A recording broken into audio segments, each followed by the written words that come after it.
Hello students, welcome back for MEP online lecture. Myself Archana Tagule.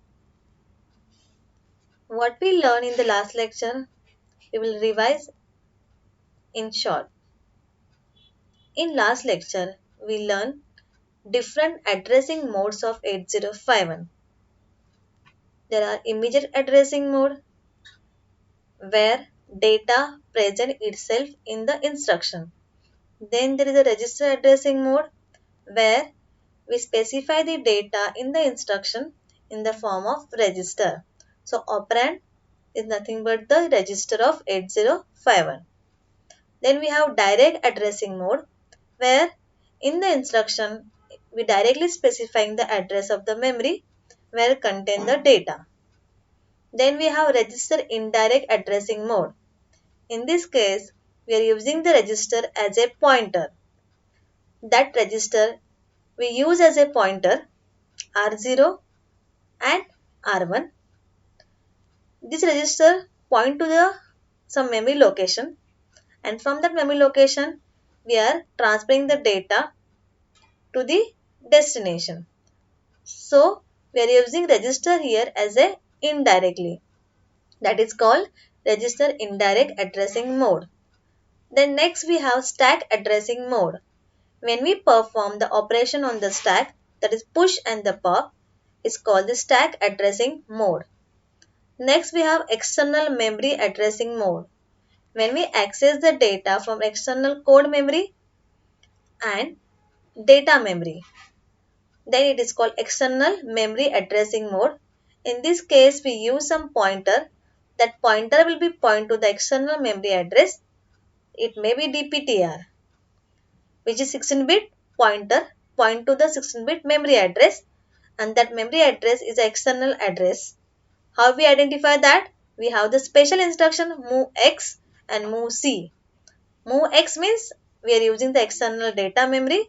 Move C means we are using the external code memory.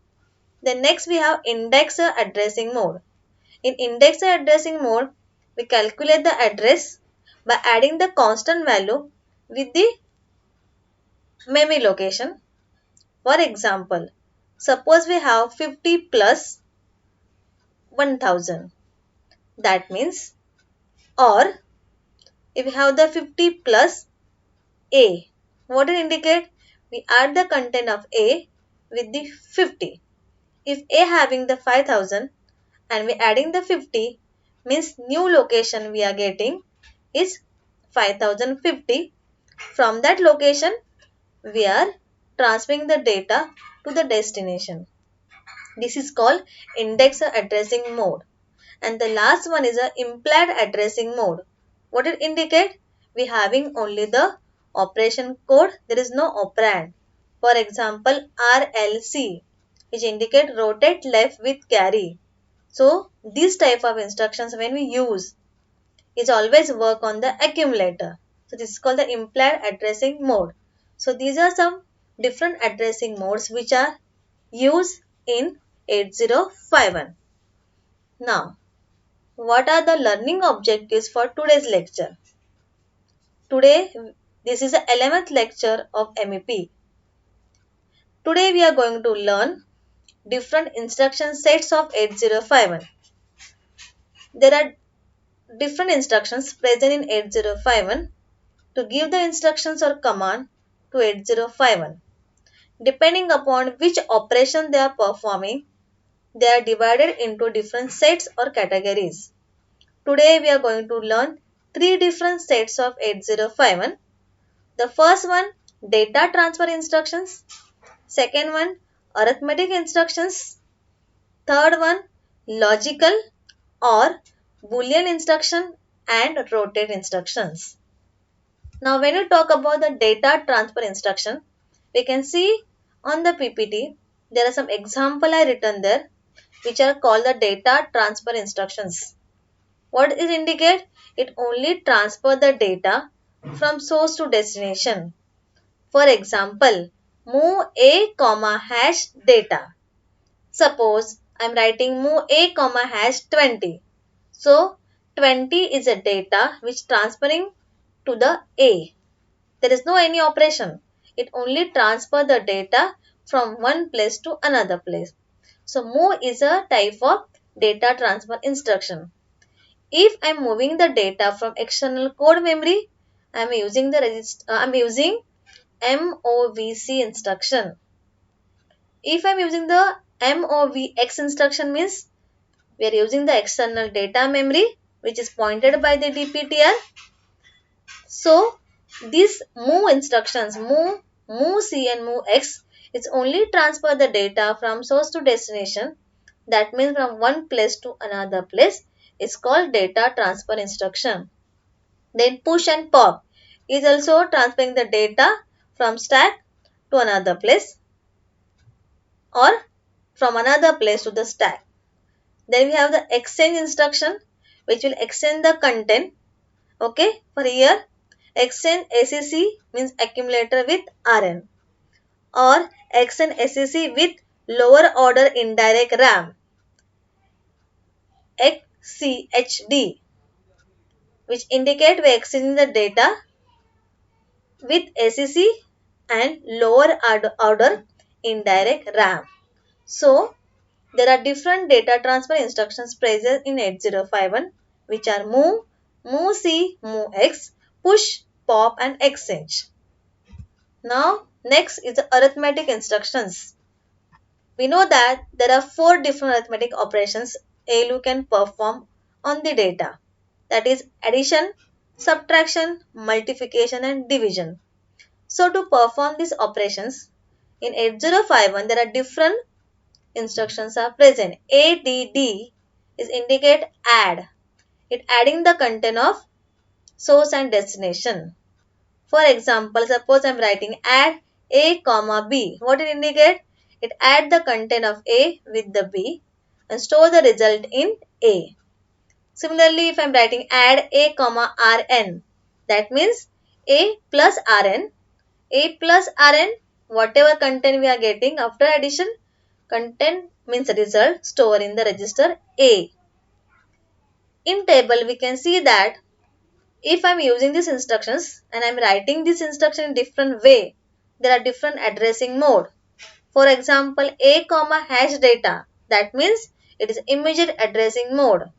Then A comma Rn is a register addressing mode. Then A comma at the rate Ri, which indicate the indirect addressing mode. It is indirect means indirectly we are using the address using the register as a pointer. If I am having ADDC, add with carry, this instruction. So this is also the arithmetic instruction. Similarly, we are having the SUBB, that is subtract instruction, which will be subtract with the borrow. Then we have the mul AB. It performs the multiplication of content of A with the content of B. Now lower byte of A multiply B store in the A and higher byte will be stored in the B. When you perform division operation, there is an instruction div, division AB, which divide the content of A with the B. Divide A by B. Then result, that is a quotient will be go to the A and remainder will be go to the B register. So to perform the arithmetic instructions, there is a add, sub, mul and div. Instructions are used to perform the addition, subtraction, multiplication and division operations on the data of 8051. Then to increment and decrement the value, we have the DEC, increment the value of counter by 1. INC will be increment the value of the counter by 1. That is A tends to A minus 1 means decrementing the value of A by the 1. Then we have A tends to A plus 1 means increment the value of A by 1. When we use this for the counter purposes. And the last DA instruction, that is called decimal address accumulator instruction. Now we will see how it will be work for the DAA instruction. Decimal address instruction is normally used to represent the result in proper BCD format, that is binary coded decimal format.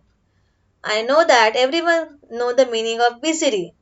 How many numbers we can represent in the BCD? Only from 0 to 9. When you perform the arithmetic operations on any data, and if you are going for BCD operation and we want the result in the proper BCD format, that means number ranges only between 0 to 9.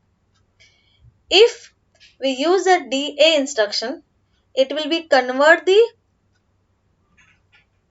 result in proper BCD format. That means if result is having the wrong BCD format, DA instruction automatically convert it into proper BCD format. For example, you will understood with the example. Move A comma hash 47H. What it will do? It will be move the 47H to register A. Then what is the BCD value of 47H? 4 is 0100, 7 is 0111. It is in the proper BCD format? Yes, because 0 to 9 is a valid numbers in BCD. The next number we having move B comma hash 25H. So we are moving 25H into the B.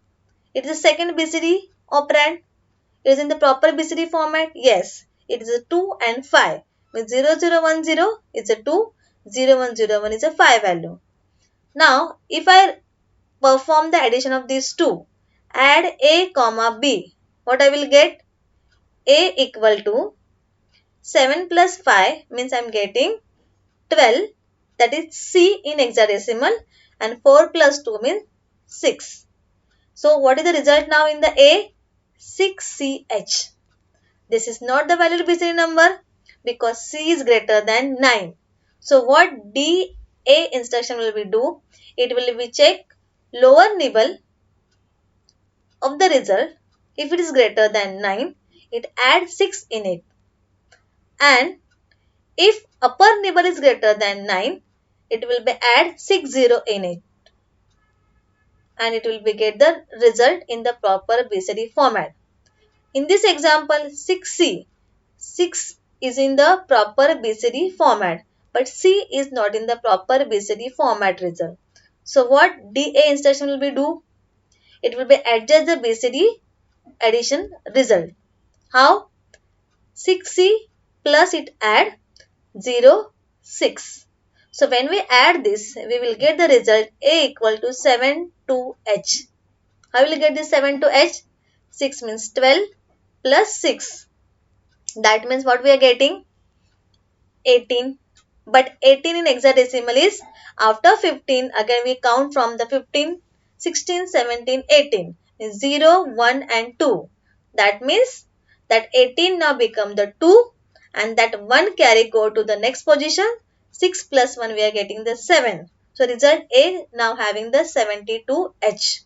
So this is a valid BCD result. Hope now you understand how DA instruction will be convert the result in the proper BCD format. The next instructions of 8051 are logical and rotate instructions. We know that there are different logical operations your processor or the controller can perform. For example, arithmetic, logical and, then logical or, then logical XOR.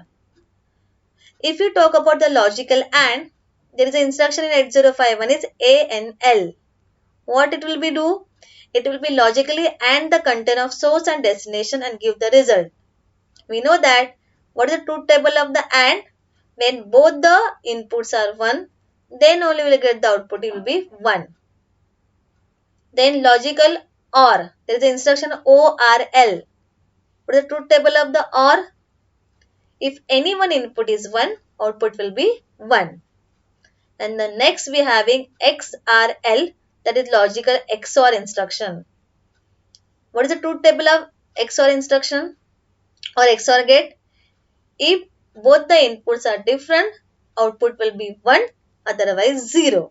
So There is a direct instructions are present to perform the logical operations on the data. That is A and L means logical and, O R L means logical or, and X R L means logical XOR.